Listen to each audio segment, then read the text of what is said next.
cannabis can be really amazing medicine. And I would like to call myself a medicine man. When somebody's in pain and I can help them, I do. I'm Steve Gibson. I am the CEO of Penn's Choice and co-owner. Nothing stops us, baby. How's it going? You're like the mailman. I grow. All those little guys are tilted towards the sun, watching me. I harvest. Look at this. Can't even stand up. Like, that's ridiculous. I manufacture the product.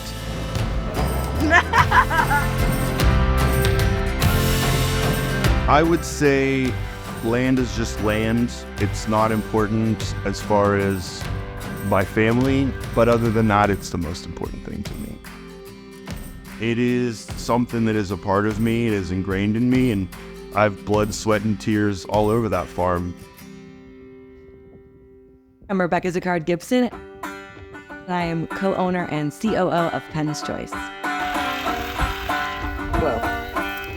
Look at this crazy monster. I had no intention of being involved in the business.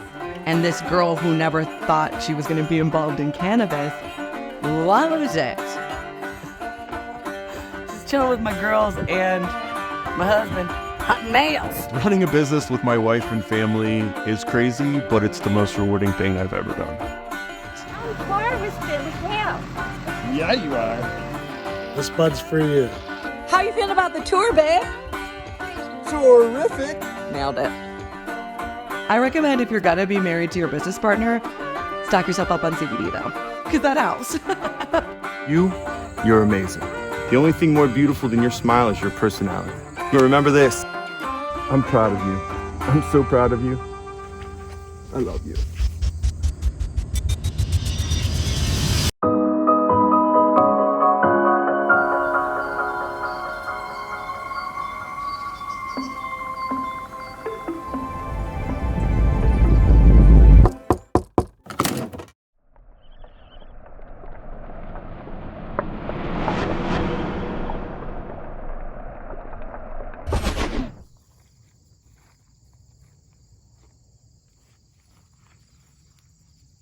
I'm a seventh generation, and we've been on the farm since about 1804. We've got it 2 people away from William Penn on our deed. And then the land since then has never been sold. It's only been handed down in the family. And they had something come through in the turn of the century, like around 1900s, called strip mining. So they would come in, move all the land to the side and suck out all the coal and just leave it as it was. And it just devastated Western Pennsylvania. You can drive through and see strip mine places that were mined 100 years ago, but nobody's ever stripped our land. We're a little emerald green, bastion in all of this strip mine property. So something that we have a lot of pride in. Dad was a hard worker, a lot of hard work expected. I was 8 years old when they first started pulling me out on the farm to do farm work. And I loved it. I loved being out in the open. I loved coming home. I would, blow stuff up for fun, because we were in the middle of nowhere, and it was a brilliant childhood.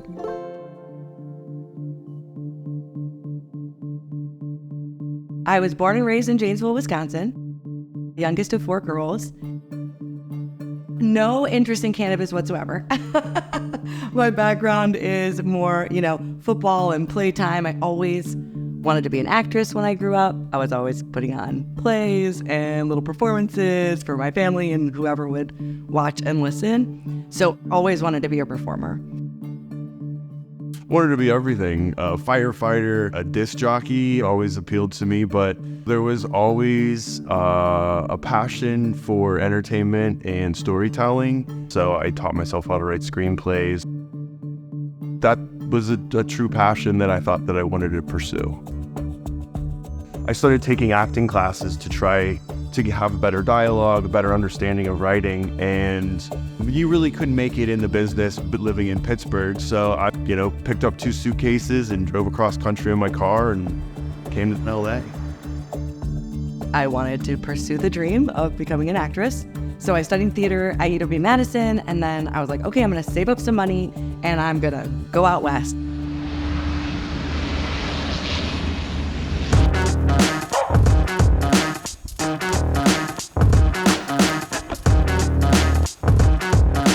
I had no job, no friends, no car, nothing.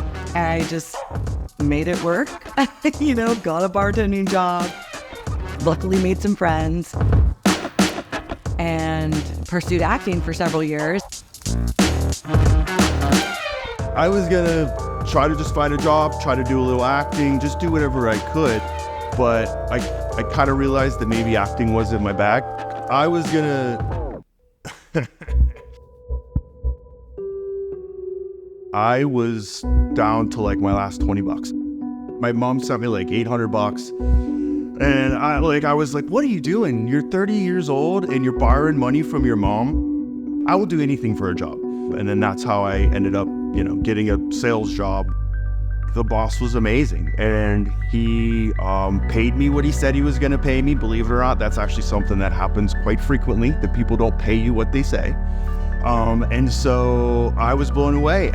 By 2017, we were the biggest SEO plastic surgery company in the business. I was bartending and I was trying to be an actress.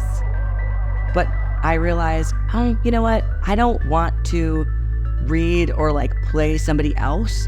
I wanted to be myself. So then I switched to hosting. Hi, I'm RZ. And I'm Trav, and we're the hosts of Blitzed. What's Blitzed, you say? Weekly NFL buzz from your neighborhood bar. And guess what? Our show rocks.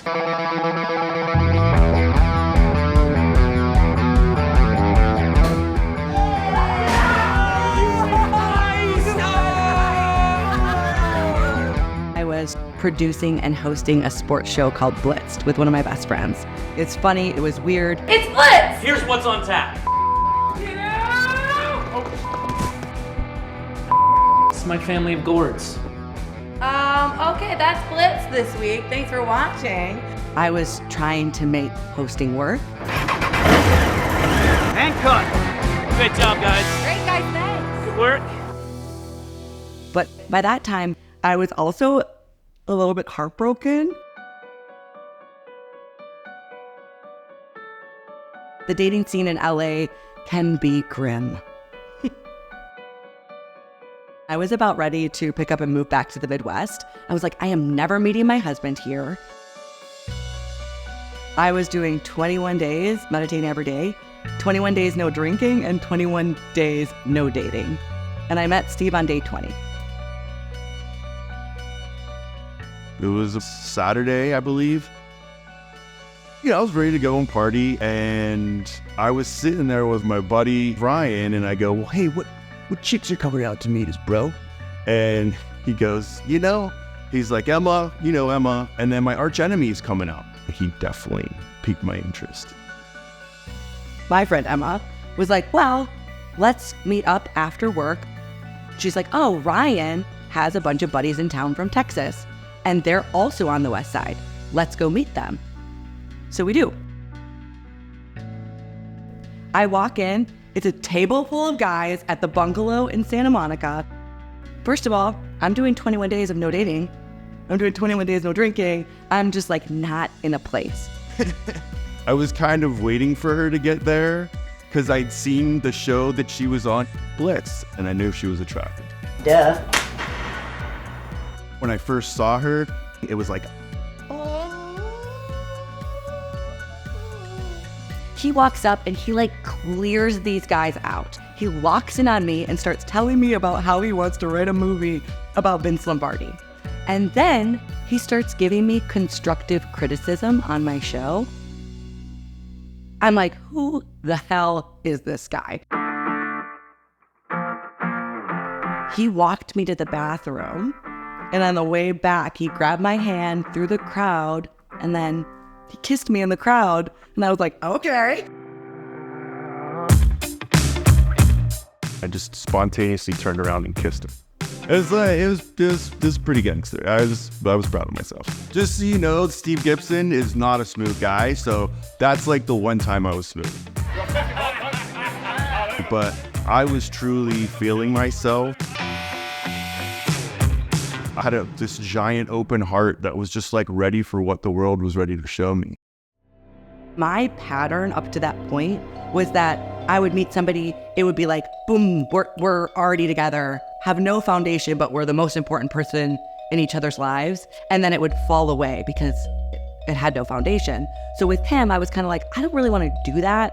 And he's coming out a little strong anyways. So I told him to pump the brakes. I definitely came out a little strong, but you want to talk about like, when did I know? I knew right then and there. Maybe 5 days go by and I'm at work bartending and I go on my break and I was writing in my journal and I was like, man, I miss him. I miss him. And like, went back up from my break and he was sitting at the bar. And I was like, I love him. I love him. That's when I knew. I was like, I love this guy. See, I told you. Oh, it's a video. It was definitely honeymoon and puppies and love. He became my person. I'm with my main man, Ninja the Turtle. I decided to take Rebecca to the farm to meet mom and dad. I knew she was amazing and I knew my family was amazing, so I wasn't worried. We hadn't been together that long and he brought me home for Christmas. And his mom, his dad, his brother are amazing. And you think, the middle of nowhere, who are these people gonna be that live in the country? They were so cool. We hit it off right away.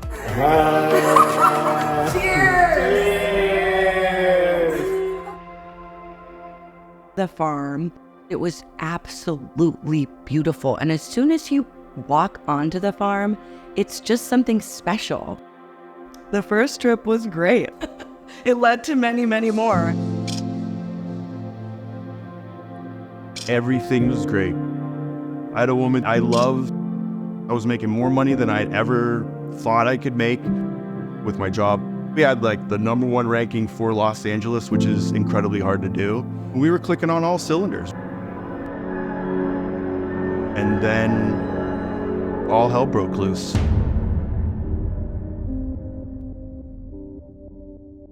On April 24th, 2017, it sounds like a Sublime song.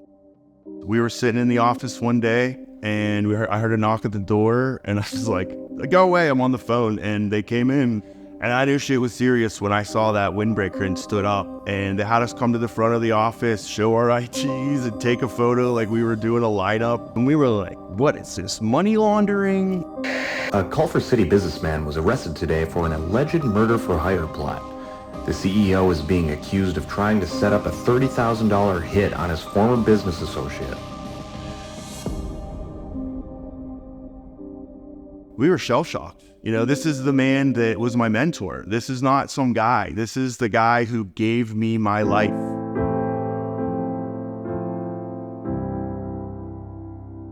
It just sucks to have somebody that you look up to disappoint you. And let alone, shake your foundation of your life and make you realize that what you thought was secure and real was not. My whole, professional world came tumbling down, but Rebecca made it all worthwhile. Steve's world got rocked. So when that happened, I felt like that stopped our trajectory. We were living together at this point. I was like, we're gonna get married. And I was like, oh, no, it's not gonna happen. No way am I gonna let this stop me. There's no fucking way. Well, if I delay it a year, what the hell's that gonna do? Like, I want this woman now. And I made the decision that I was gonna propose. So he invited me, my family, and a bunch of friends to the farm over 4th of July weekend.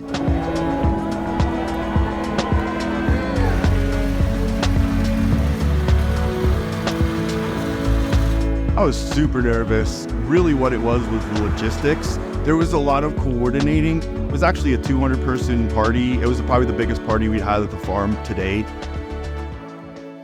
We're waiting for the fireworks. I'm hanging out, and then I hear a guitar start playing. And on the porch is my sister playing guitar. Hold on, little girl.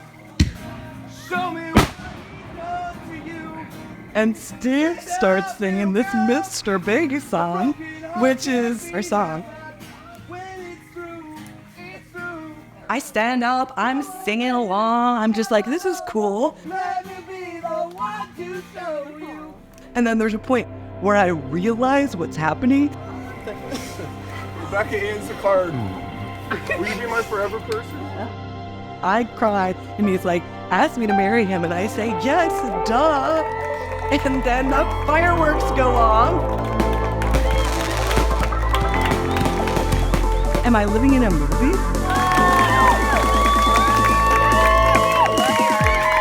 Usually things, in this world, it's very hard to get things how you want them to, but it went off without a hitch. I'm very proud of it. And it all happened at the farm. So the farm, which has always been so special to him, has now become super special to me.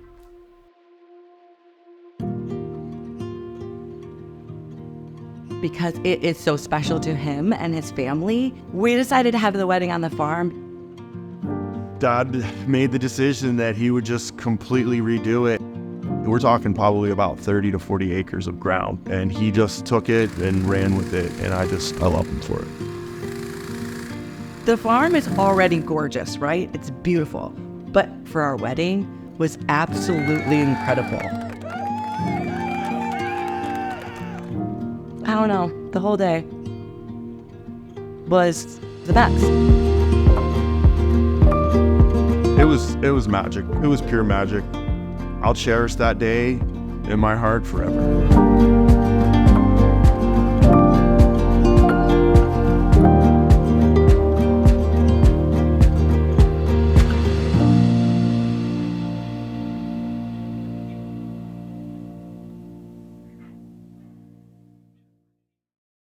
We had such an amazing wedding, and the farm was so beautiful and so special that we were like, maybe we can turn the farm into a wedding venue so we can share it with more people.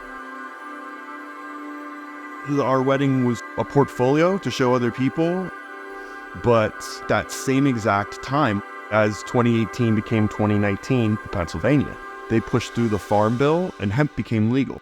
Industrial hemp is growing in Pennsylvania under a new federal law that legalized its production. As soon as that happened, both Joe and Steve knew that that's what they wanted to do with the farm. I want this. This is what I want with my life. This right here. So we decided to shut the wedding venue down and then just go all in on cannabis.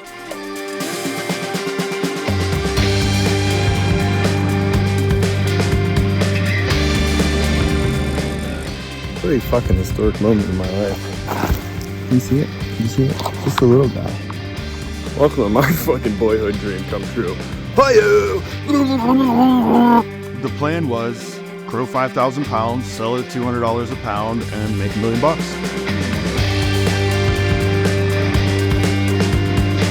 What about this building? It's big. It's a big building. It was a lot of work and a lot of grinding to kind of get things off the ground. Gotta dig deep for it.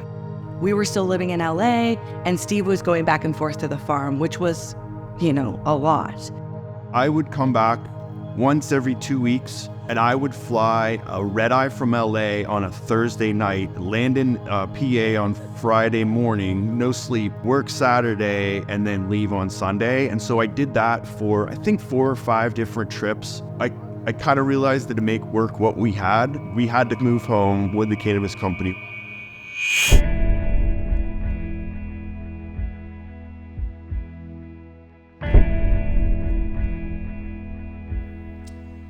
It was an evolving conversation that happened many times. He had talked to me about, hey, I think we need to go there. I had no intention of leaving LA. I love LA. But I was like, okay, we'll go for 9 months. And we intended to go in April of 2020. But we ended up going in March of 2020, right at the beginning of the pandemic. More than 1/4 of Americans are now being ordered to stay home. Today, the governors of New York... It is 10 times more lethal than the seasonal flu. I think that's something that COVID-19 can be characterized as a pandemic. My oldest sister studied emerging infectious diseases, and she told me, get out of LA now. We don't know what's gonna happen. We don't know if it's gonna shut down, so you should go now. And Steve and I talked about it. It was a Wednesday. We decided we're doing it, and we were on the road by Saturday. We've been up since about 6:30. We're almost done. Today's the day we leave. Our shipping container is pretty small, so we're hoping all this fits. And we basically are abandoning all of our furniture. How you feeling, babe? Great, actually. We just basically made the decision to say, well, why would we wait here in this chaos of a city? And we could get stuck out here. They could shut the state down. So it's now or never, baby. And, we went with it. And it was emotional, a little traumatizing. Fuck. So much adult shit to do. Not the drive, but to leave our friends and our family and the life that we made and all the good times like bandits in the night. There's no going away party. There was no goodbyes. We had a Zoom with some friends. Know that you're going out there for a great reason. And I know that I'm really proud of you for going out there and chasing dreams. We packed up our 2 cats. We packed up all our stuff, and then we just got on the road. Here we go. It was just like, PA, here we come. In the middle of a global pandemic. It was such a crazy time, and it was scary. It was like the hills have eyes. I was on back roads in Nevada, and we saw a long row of Humvees driving on a train track going into Los Angeles. When I saw those, it felt like the end of the world. This is the apocalypse. It was so scary. 1 hour and 10 minutes. I'm at my limit. We get there at 1:30-ish in the morning after however many days on the road. And the one thing that almost broke me is that we had 1 bottle of wine. We got there and the wine key broke. And look what happened to the wine key. It was the last straw. But Steve's like, if I want my marriage to last, I'd better open this wine. And he did. He did.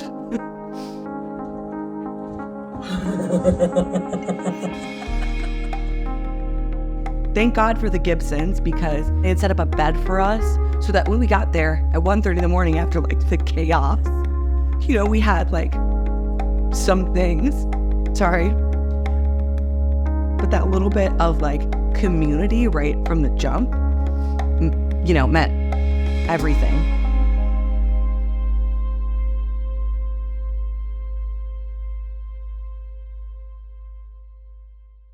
We got a big day today, huh? Big day. Big day.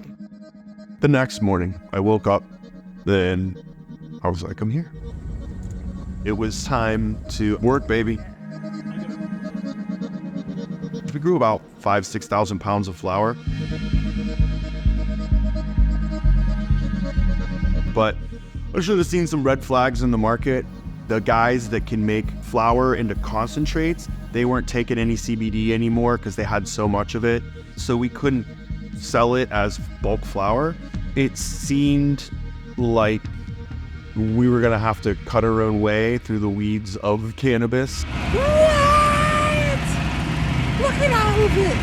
It's a wagon of weed. In a saturated market like CBD, the growing and selling in bulk just was not a reality.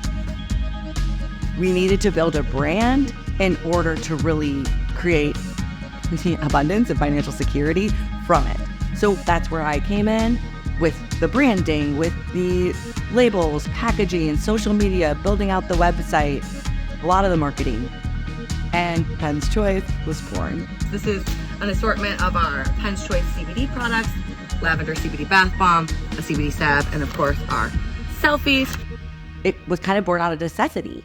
Hi, I'm Rebecca Zacard, I'm Steve Gibson. and we are 2 of the co-owners of Penn's Choice, which is a family-owned seed-to-sale hemp farming brand.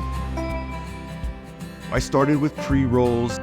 And then we had a really good salve that worked well, and we had bath bombs. So those were kind of our first products. It's starting to look like a real office in here. In August, we launched our website, we had a bunch of sales, and we thought we were killing it. We were like, we're doing it, we're done, drop the mic, we're millionaires. And obviously that isn't how it went. It takes a lot of time, but we hustled in all the ways. We did word of mouth. It's Delta 8, so it's a little more mild, but it's really good for sleep. We went to the Strip District in Pittsburgh. We went to Market. We were sending out press releases at one point. Penn's Choice, CBD that is Pennsylvania sown, grown, and owned. We actually got ourselves in High Times. It was pretty cool to be in High Times. As a cannabis company, getting to High Times really felt like a high point in our career.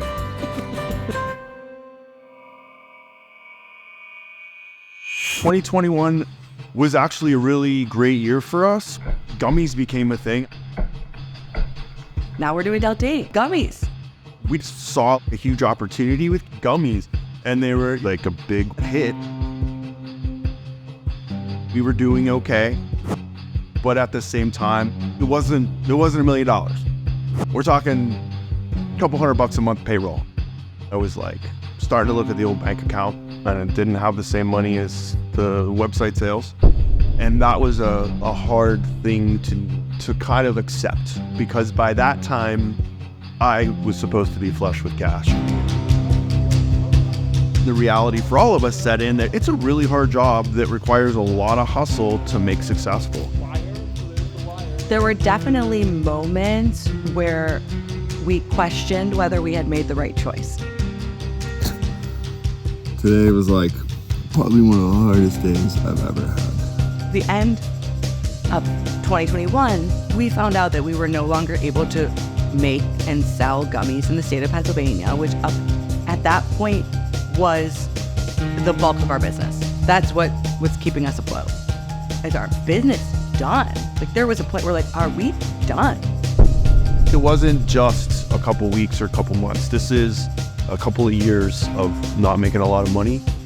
And then fall 2022, I got offered a job, and it was a 6-figures job selling websites, and whatever it was, my heart, I just couldn't turn my back on it. I just loved it too much, and the money wasn't there, but it would come, and I had faith in that, and my wife had faith in that, and she had faith in me, and I didn't want to quit.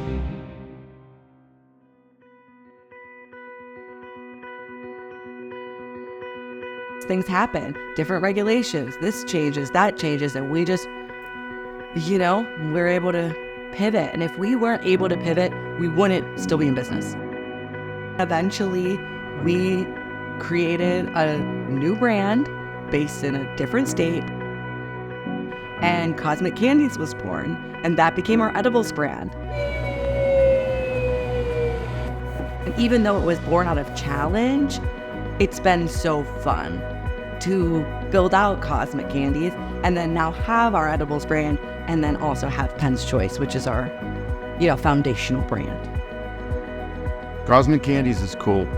Where hemp and Penn's Choice is we're here to help you with your pain. Cosmic Candies is like, let's get freaky, baby. Let's explore what outer space is. When something is hard and there's a problem and it's hard to figure it out, I love figuring it out.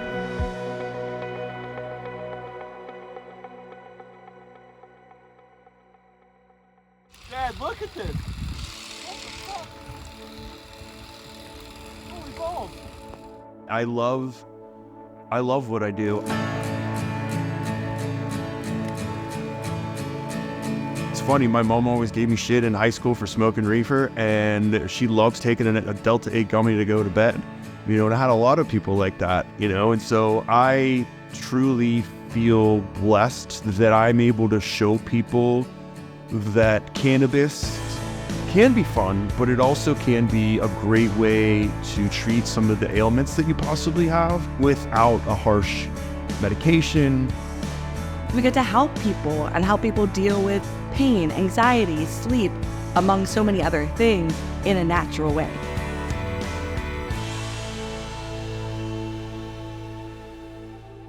The question is, why are we different? Why should they try our stuff?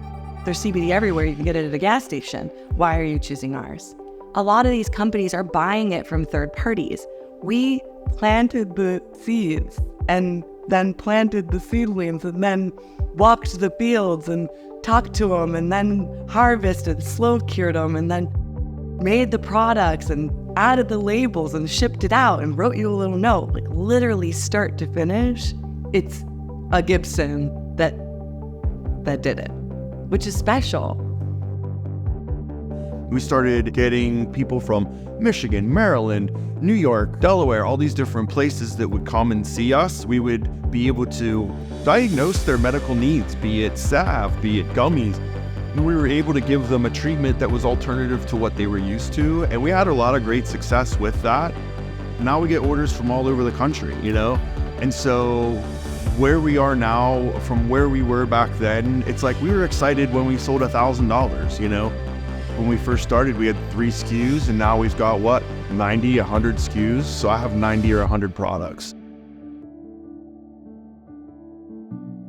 I've always had the philosophy that nothing really makes or breaks us, but everything that we can add to it, that'll just give us a little more. And then if I have a whole bunch of products, those little mores become a lot more. There were many times we were like, this is gonna save us, or this is gonna be the thing, this is our golden ticket. And what we learned is we don't need a golden ticket, we're the golden ticket. Slow and steady, we're gonna keep building our foundation. We're gonna focus on creating the best possible products, getting them to the right people, and taking care of our customers and what they need. I've tuned so into more like, what did the cannabis plant tell you? It's like, learn, grow, flow, trust the sun, the elements are okay. So I guess cannabis taught me quite a bit.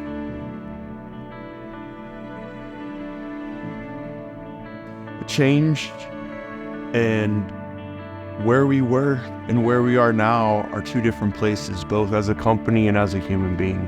It's like you don't really notice you're growing until you look on the wall and you see your notch marks, you know? Looking back for doing this, it is a little surreal to look at what we fought through, what we've overcome, not just in the business, but in life. You know, murder for hire plot's pretty hard to overcome. And then moving across country to chase a dream is pretty crazy.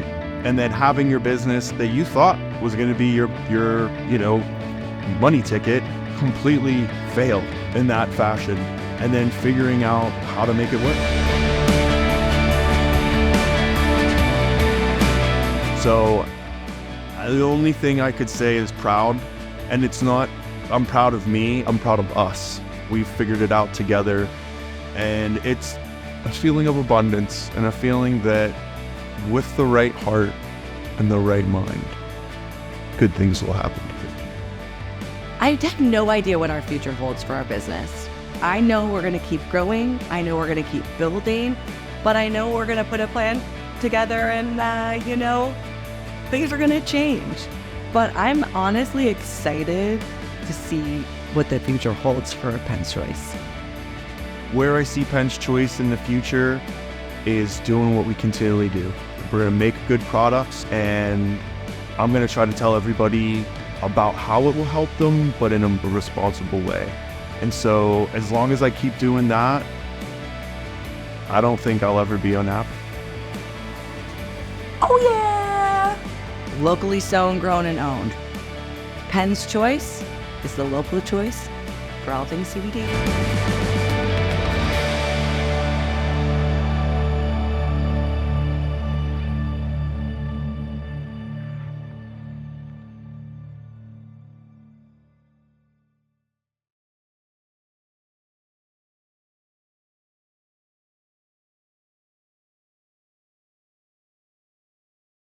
Who are you?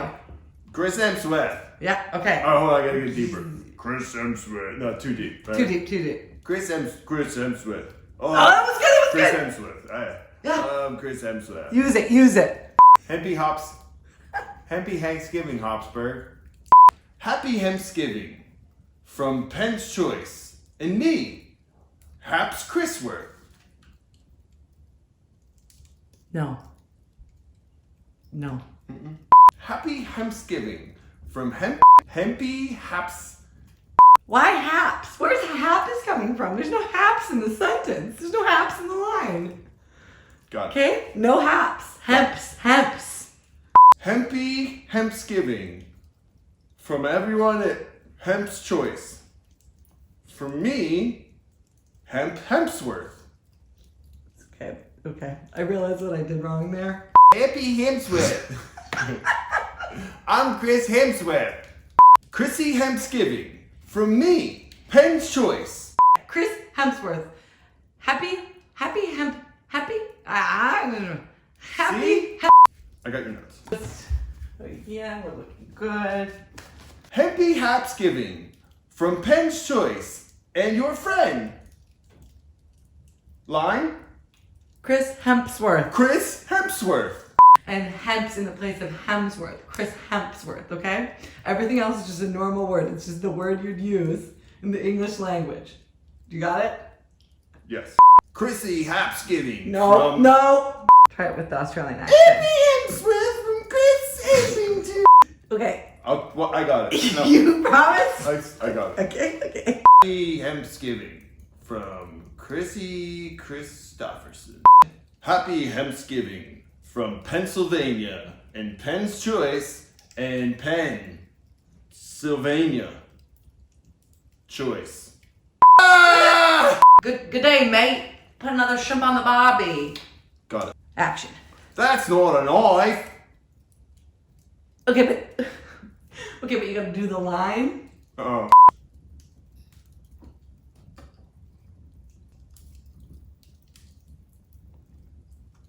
Happy Hempsgiving from Penn's Choice and me, Chris Hemsworth. Apparently all you needed was some CBD because you nailed